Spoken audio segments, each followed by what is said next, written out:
साल की बड़ी फिल्म आ गई। वे जंगली साहसिक कार्य पर गए और रहस्यमयी पथरी के सिर वाले राक्षस ने हमला किया। ये राक्षस आखिर आया कहां से? फिल्म शुरू करते हैं। एना एक पूर्व रेडियो होस्ट है जिसका शो हॉरर सस्पेंस पर आधारित है। अच्छी सामग्री न मिलने के कारण उसके शो के दर्शक लगातार घटते जा रहे हैं। वरिष्ठ प्रबंधक ने सोचकर एना का शो बंद कर दिया। यह सुनकर एना परेशान हो गई और उसने तुरंत वादा किया कि अगले हफ्ते शो शुरू होने से पहले वह एक सनसनीखेज कहानी ढूंढ लेगी। ऑफिस से निकलने के बाद एना ने रणनीति के लिए सहकर्मियों को बुलाया। संयोगवश ठीक उसी समय खबरों में लापता व्यक्ति की रिपोर्ट आ रही थी। पास ही एक दूरस्थ जंगल है जहां कई सालों से यात्री लगातार लापता हो रहे हैं। एना की आंखें चमक उठी। ऐसे मामले सुनने वालों को आकर्षित करते हैं। अगले ही दिन उसने सामान पैक किया और उस जंगल की जांच के लिए निकल पड़ी। अगर वो कोई रोमांचक कहानी ढूंढ पाई तो उसका शो जरूर बच जाएगा। जंगल के किनारे एक चेतावनी रेखा थी। पुलिस ने बताया कि कुछ यात्री यहीं से अंदर जाकर लापता हुए थे। एना ने इसे बस शो की शुरुआत समझा और सहकर्मियों संग बिना झिझक अंदर चली गई।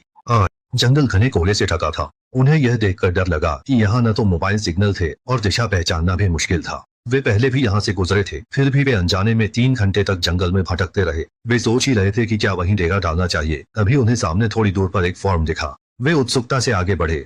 दरवाजे पर लगी लकड़ी की बाड़ मुर्गी पालन के लिए थी, पर लंबे समय से वीरान थी, जबकि पीछे लाल ईंटों का घर सुव्यवस्थित था। एना की दिलचस्पी तुरंत बढ़ गई। जंगल में रहस्यमयी घर जो डरावनी कहानी का हिस्सा था, यह पता लगाने के लिए वह सबसे पहले अंदर चली गई।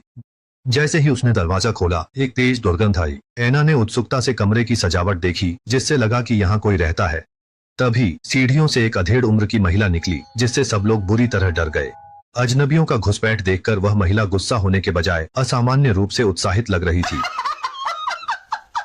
एना व अन्य डर रहे थे, पर आसपास जंगल के अलावा शायद यही एक घर था। फिर भी मुस्कुराते हुए उन्होंने रात रुकने को कहा। उस औरत का नाम मैरी था। उसने कहा, उसका बच्चा दूसरी मंजिल पर सो रहा है, रात में रुक सकते हैं, लेकिन परेशान मत करना। सब मन ही मन खुश हुए कि आज रात जंगल में सोना नहीं पड़ेगा, लेकिन बहुत जल्द वे खुश नहीं हो पाए। फी सिस्टर, जो टीम में सबसे उम्रदराज थी, बाथरूम गई तो उन्होंने ऊपर से अजीब आवाजें सुनी। बाकी लोगों ने पाया कि मैरी के बेटे की सभी तस्वीरें खरोंच दी गई थीं। मैरी के अजीब हाव भाव से उन्हें लगा ये जगह रहने के लिए ठीक नहीं है। सिर्फ अन्ना ही उत्साहित थी। वे डरावनी सामग्री की तलाश में आए थे। भले ही इसका लापता व्यक्ति के मामले से कोई लेना देना न हो, वह कल्पना से दोनों को जोड़ सकती थी। अभी सबसे ज्यादा जरूरी था यहीं रुककर और अधिक सुराग खोदना। उसकी बातों से आखिरकार जल्द बेरोजगार होने वाले लोग मान गए। उन्होंने तय किया, नतीजा कुछ भी हो, कल सुबह यहाँ से निकलना होगा। मगर घर की मालकिन मैरी कमरे के दरवाजे पर छिपकर सुन रही थी। वो मुड़ी और अटारी में चली गई। अंधेरे कोने से जंगली जानवर की दहाड़ आई, पर वो जंजीर से बंधा हिल नहीं सकता था। मैरी ने बच्चे को पहलाने जैसा उसे धीरे बोलने को कहा और वह जल्द ही शांत हो गया। रात गहने होने पर फी सिस्टर ऊपर की आवाजों से जाग जाती है। वो अपनी जिज्ञासा रोक नहीं पाई। ऊपर जाकर पता करने का फैसला किया। उसने दरवाजे का किनारा देखा। घर की चाबी ऊपर छिपी थी। वो चुपचाप अटारी पर गई और दूर से एक आकृति को कोने में बंधा हुआ देखा। सिस्टर फेई चौंक गई। जैसे ही ताला खोलने वाली थी, अगले ही पल इधर एना अकेले चुपके से बैठक में पहुंचती है। वो और सुराग ढूंढना चाहती थी, पर उसे पता चलता है कि मैरी उसके पीछे खड़ी है। एना को इस तरह चोरी छिपे देखकर मैरी गुस्सा होने के बजाय बड़े प्यार से देर रात का नाश्ता तैयार करती है। दोनों बातें करने लगी। मैरी अपने अतीत के बारे में बताती है कि युवावस्था में एक अजनबी ने उस पर हमला किया। 10 महीने बाद उसने अपने बेटे को जन्म दिया। भले ही वो दूसरों से अलग दिखता था, पर फिर भी वो उसे जान से प्यारा था। बातों बातों में कब सुबह हो गई पता ही नहीं चला। मैरी जब अटारी में गई तो देखा उसका बेटा गायब था। उसने सिस्टर फेई का शव अनदेखा कर अपने बच्चे को पुकारने भागी। हलचल सुनकर एना बाहर आई और पूछने लगी। मैरी बोली कि वो जंगल में बच्चे को ढूंढने जा रही है और एना से साथ चलने को कहा। तभी उसके साथी आ गए और उसे बताया कि अब निकलने का समय हो गया है। एना को लगा कि ऐसे निकल जाना अमानवीय होगा। आखिर घर के मालिक ने उन्हें एक रात ठहराया था। लेकिन लंबे बालों वाले युवक को कोई परवाह नहीं थी। फी बहन सुबह से गायब थी। शायद वह पहले ही पार्किंग स्थल पहुंच गई थी। वो अपनी गर्लफ्रेंड के साथ वहां गया। वहीं दाढ़ी वाले अंकल और उनकी पत्नी ने एना के साथ रुककर हालात देखने का फैसला किया। उनकी वजहें सुनने में तो बड़ी अच्छी लग रही थीं, और असल में वो इस जर्जर और डरावनी जगह पर एक अनोखा मजा लेना चाहते थे। पर इससे पहले बाहर से हल्की पदचाप सुनाई दी। दाढ़ी वाले अंकल ने बाहर देखा, पर कोई आकृति नहीं दिखी। बाहर जाते हुए दरवाजा बंद था, पर पता नहीं क्यों अब वो खुला था। दोनों अपना कीमती समय बर्बाद नहीं करना चाहते थे। दाढ़ी वाले अंकल शराब लेने कमरे में गए, पर भेड़ के सिर वाला व्यक्ति ठीक उनके पीछे था। नीचे सफेद बालों वाली महिला ने खटखटाहट सुनी। उसे गड़बड़ लगी और वह मूर्ति उठा चुपके से ऊपर चढ़ गई। प्रेमी का शव देखते ही भारी पदचाप सुनाई दी और उसने तुरंत अपना हाथ घुमा दिया। चीखते हुए कमरे से भागी। भेड़ सिर वाले आदमी को आता देख सफेद बालों वाली महिला तुरंत भंडारघर में छिप गई और गलती से कांच के टुकड़ों पर पैर रख दिया। उसने तेज दर्द सहा और आवाज न निकाली। काफी खोजने के बाद उसे छिपने की एक सही जगह मिल ही गई। भेड़ सिर वाला आदमी कई बार गुजरा पर उसने सफेद बालों वाली महिला को नहीं देखा। तभी चेनसो की तेज आवाज गूंज उठी। भेड़ सिर वाले आदमी ने उसे देख लिया था।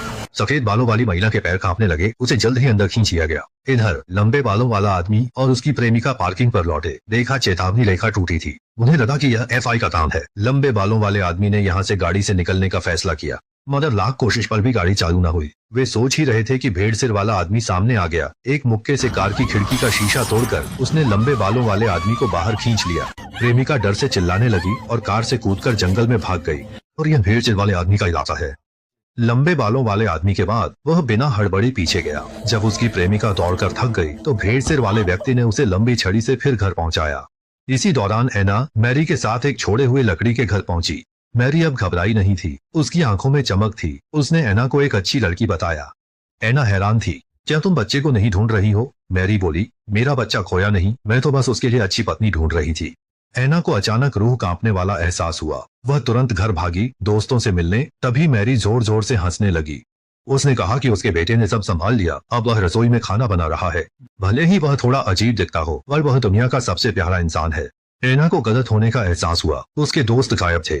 पर अगले ही पल दरवाजा खुला और भेड़ सिर वाला व्यक्ति सामने आया। एना ने तुरंत कमरे में शरण ली पर छिपने की जगह नहीं थी और भेड़ सिर वाले ने उसे पकड़ लिया। जब वह बेहोशी से जागी तो खुद को खाने की मेज पर पाया और 2 महिला सहकर्मी कुर्सी पर बंधी थी। मैरी वाकई एक अच्छी माँ है जो बेटे के लिए 3 गर्लफ्रेंड्स लाई। मेज पर मांस खून से सना था। क्या था ये बताने की जरूरत नहीं। सफेद बालों वाली ने कहा घिनौना। भेड़ के सिर वाले ने उसका गला काटा। बची हुई दोनों लड़कियां डर से कांप रही थीं। वे इसे खाएं या नहीं। लंबे बालों वाली गर्लफ्रेंड ने कटलरी उठाने के बहाने चुपके से पैरों की रस्सी काटी और तुरंत ही भाग निकली। दरवाजा खोलने में देरी हुई। भेड़ के सिर वाले आदमी ने उसे पकड़ लिया। उसका अंत साफ था। गुस्से में अन्ना ने मैरी को ताना मारा कि उसने एक अमानवीय राक्षस को पाला है जो हर दिन भेड़ का सिर पहनकर निर्दोष राहगीरों की हत्या करता है। लेकिन मैरी खुद को महान मानती थी। उसका विकृत बच्चा अब तक जीवित नहीं होता अगर उसने सावधानी से देखभाल न की होती। अन्ना ने मैरी को ताना मारा। कहा, असली राक्षस तो वही है। शिक्षा और हेरफेर न होती तो मासूम बच्चा ऐसा कैसे बनता। मैरी टूट गई। भेड़ सिर वाले को अन्ना को खत्म करने को कहा, लेकिन एना ने मौका मिलते ही चाकू घोंप दिया। भेड़ मानव कुल्हाड़ी लेकर माँ का शव देख गुस्से में चिल्लाकर पीछा करने लगा। इस समय एना किसी तरह बाहर भागी। भेड़ मानव का पीछा महसूस करके वह पूरी ताकत से जंगल की ओर दौड़ पड़ी। खुशी की बात यह थी कि सड़क के पास से एक गाड़ी गुजर रही थी। एना तेजी से गाड़ी पर चढ़ी और भेड़ मानव की गुस्सैल परछाई देखी। उसे अपनी रोमांचक कहानी सामग्री मिल ही गई। तो यह थी द लैम्ब मैन की पूरी कहानी। यह कम लागत का निर्माण है लेकिन पुरानी रोड मूवी की झलक है जहां वही वीरान जंगल, बर्बर हत्यारा और बेवकूफ साहसी हैं। कहानी सीधी और सरल है। बस इस बड़ी पलायन को बिना दिमाग लगाए देखें। दिलचस्पी हो तो मून फिल्म देख सकते हैं। बस आज के लिए इतना ही। अगली बार मिलते हैं।